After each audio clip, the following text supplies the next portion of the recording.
Hey, Danny, what's up? Hey, just 6 foot. I'm 6 foot. 6. Hey, well, let me get over to my banner section. Welcome, everybody, to the 15 Invaluable Laws of Growth. The book is John C. Maxwell. Danny L. Smith is John Maxwell certified coach. We're on week, Danny, I believe, 12 or 13.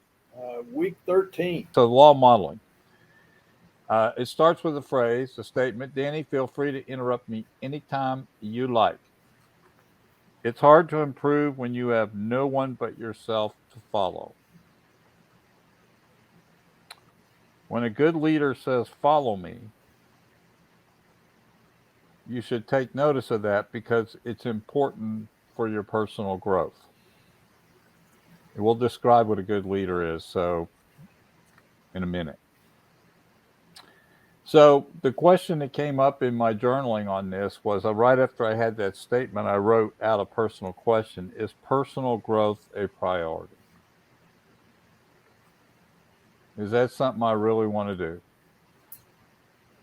And that included things like what I wrote down, which he said in the book, and also what I wrote down, which is notes, gathering quotes, reading everything you can get your hands on, right, to kind of get the juices flowing. And then trying to take advantage of those things you've learned at your earliest opportunity. In other words, the action step.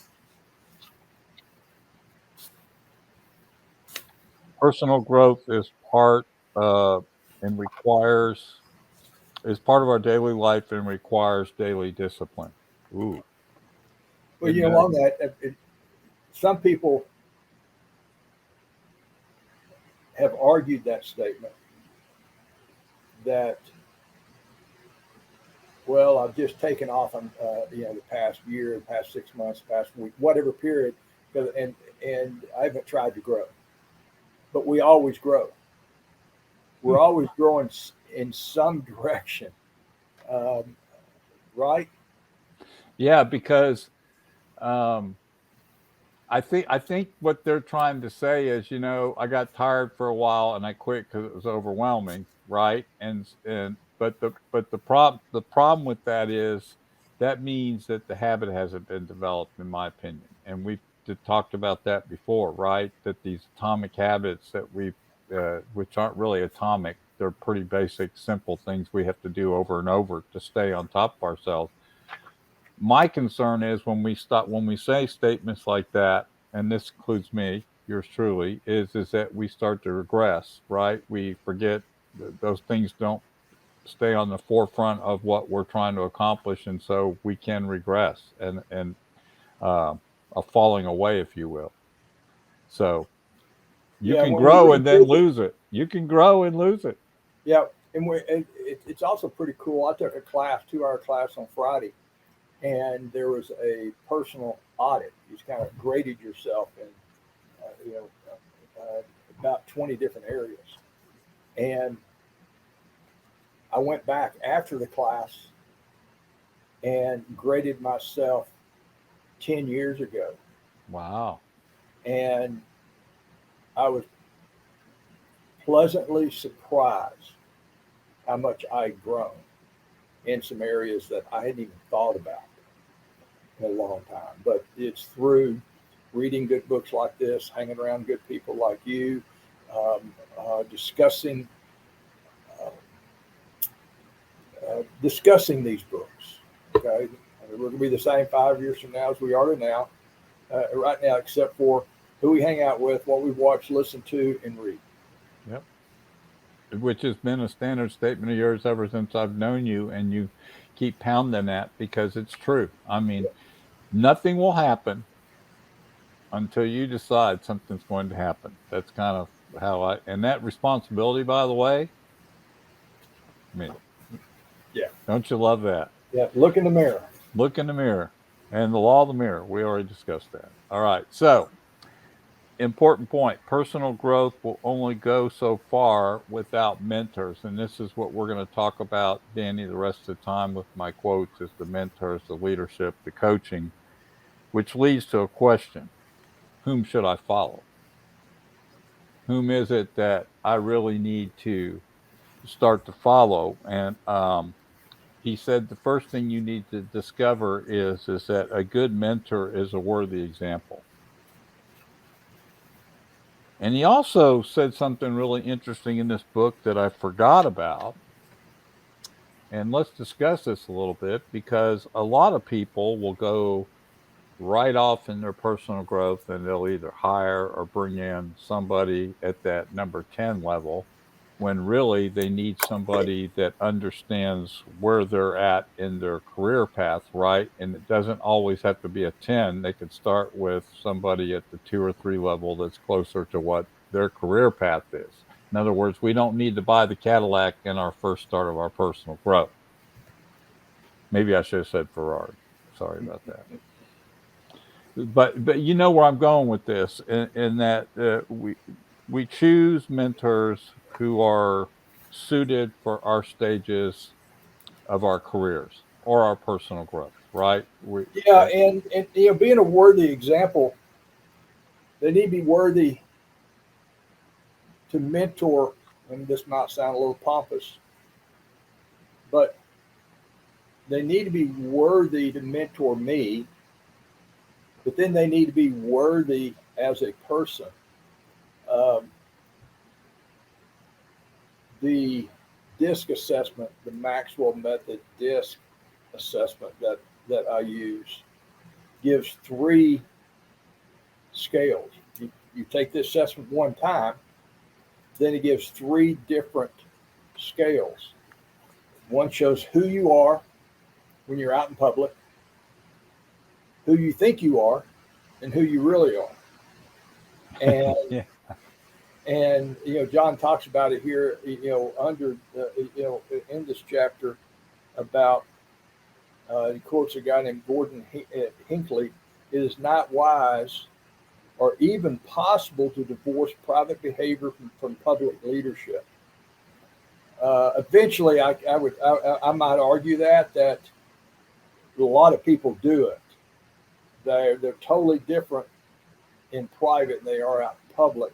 I don't think that's what John's talking about here, but we can't neglect our values that people see us practice. We can't neglect them in private or when we get home or out on the golf course. Yeah, and I would say that's what he was very specific in this chapter about, stating that be very watchful of who you put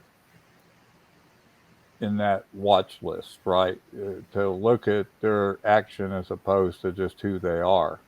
And by who, I meant the person, not, look at their actions.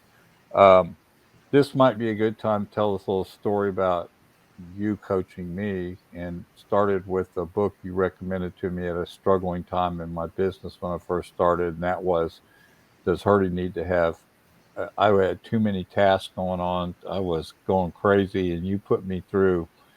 I looked to you for some leadership, which was perfect timing, right, for what I need to go through. And because of that, it changed my whole business model, right? We won't go into detail, but the fact is, you were the perfect person, still are, for that stage of my career. I needed somebody to say, this is what you're leaning toward doing, right? And here's a Well, helpful thing.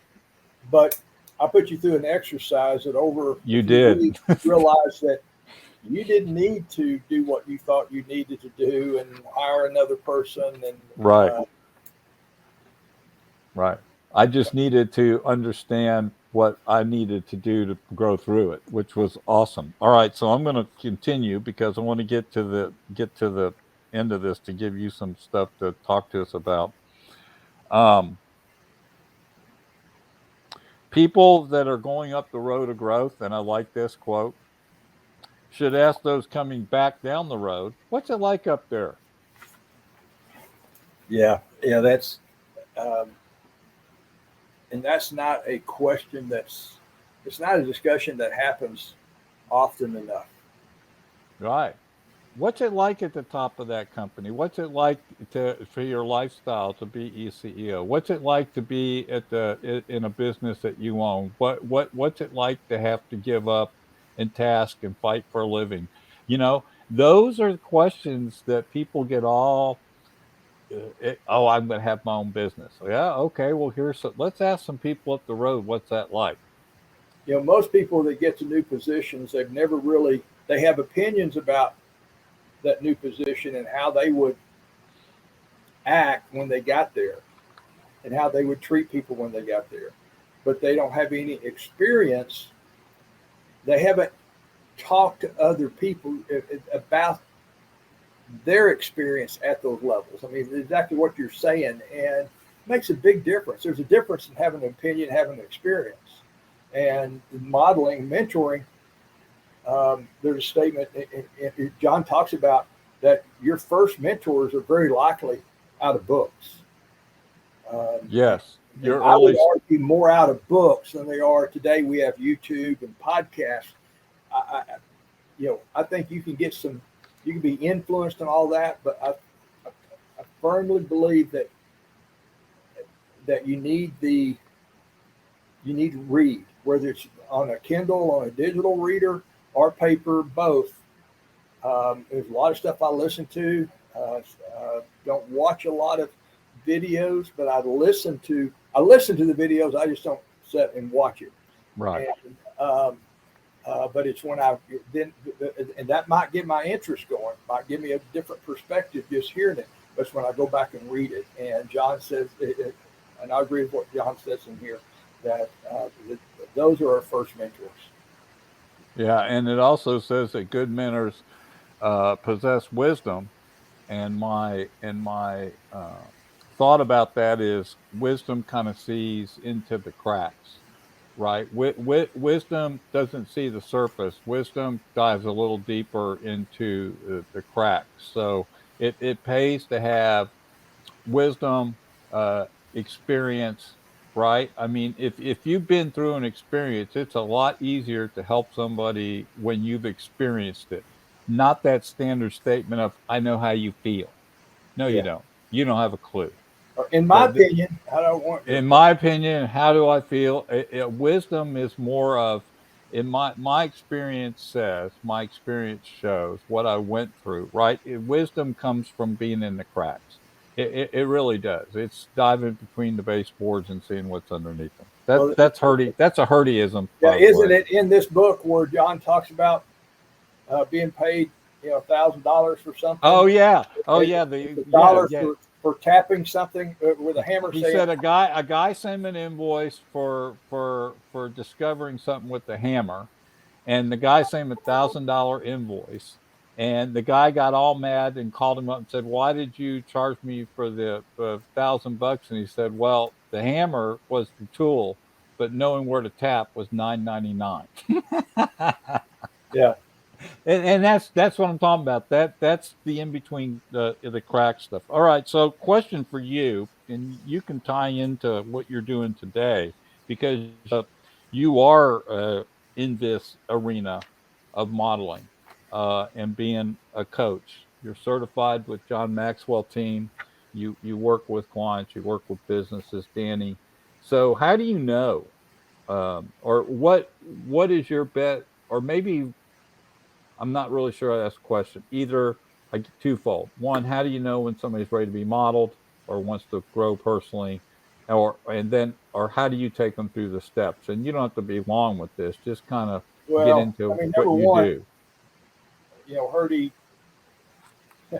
Well, now I'm accused of finding books that justify how I like to work or what I believe,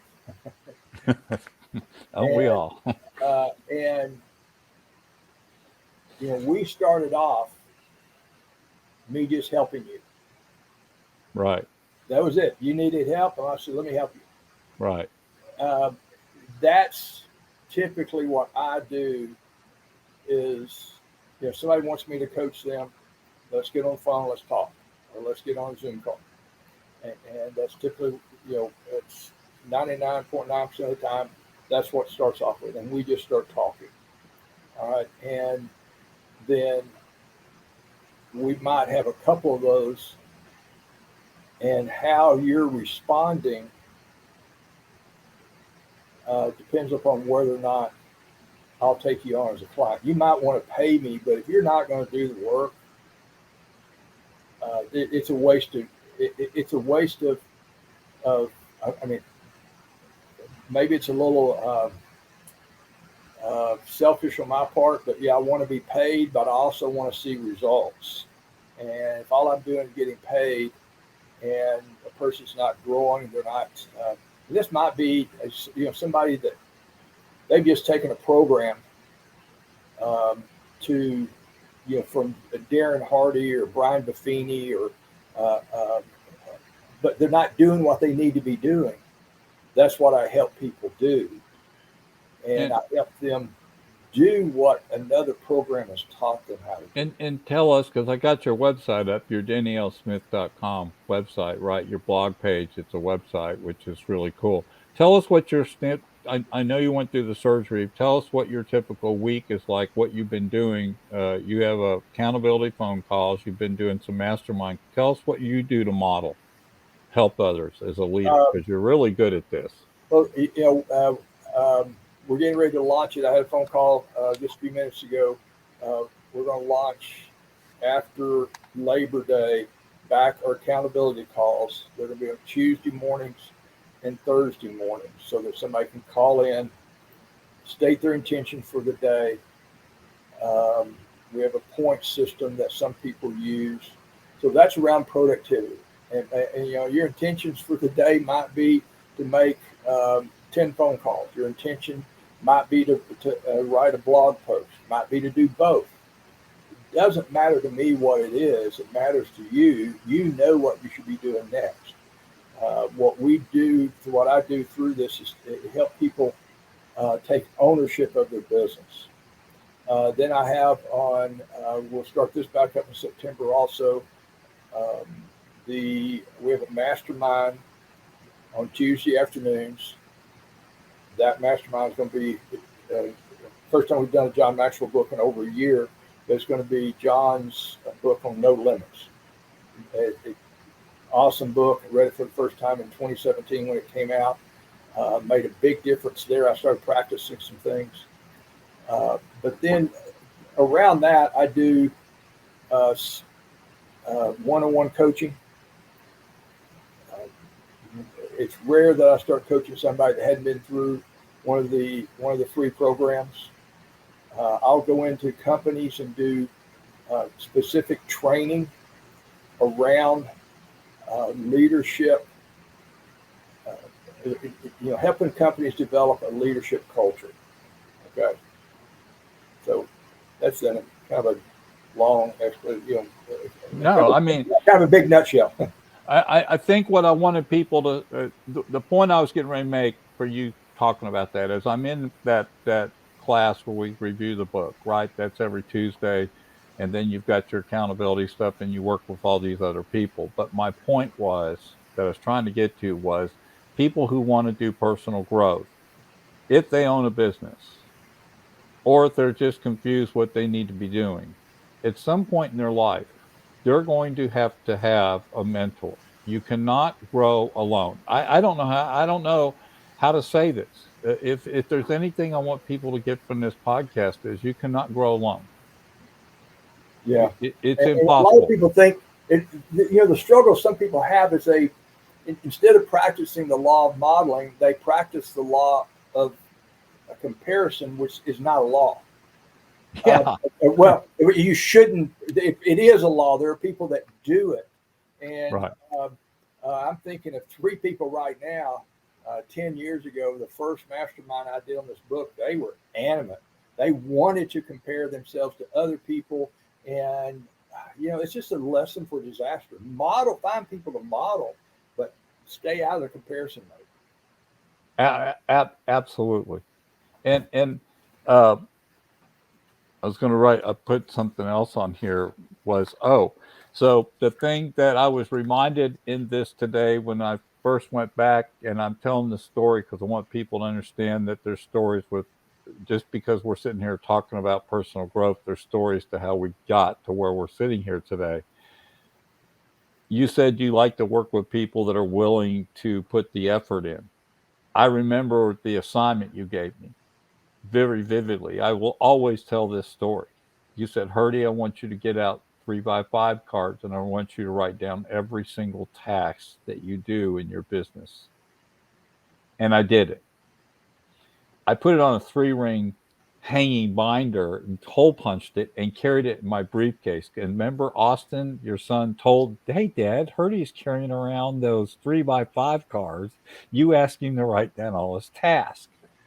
The story behind that is carrying that around always reminded me of what things that I needed to push past and had to work on. And so also wanted to tell people today, part of growth with whoever you use to mentor you, please get a pen and pencil out. Write down. Writing connects the brain to the hand connects it to physically putting it in front of you to bring an action. Right? Right. Hurdie, I remember the conversation. I remember exactly where we were. And you were wanting to hire an assistant. And you're telling me about that. And I said, what's that assistant going to do? And you weren't really, when you thought about it, you went, well, you do this, do that. I wasn't sure. And you stumbled through it. Yeah. And go write down every task you do over the next 48 hours to 2 weeks. Right.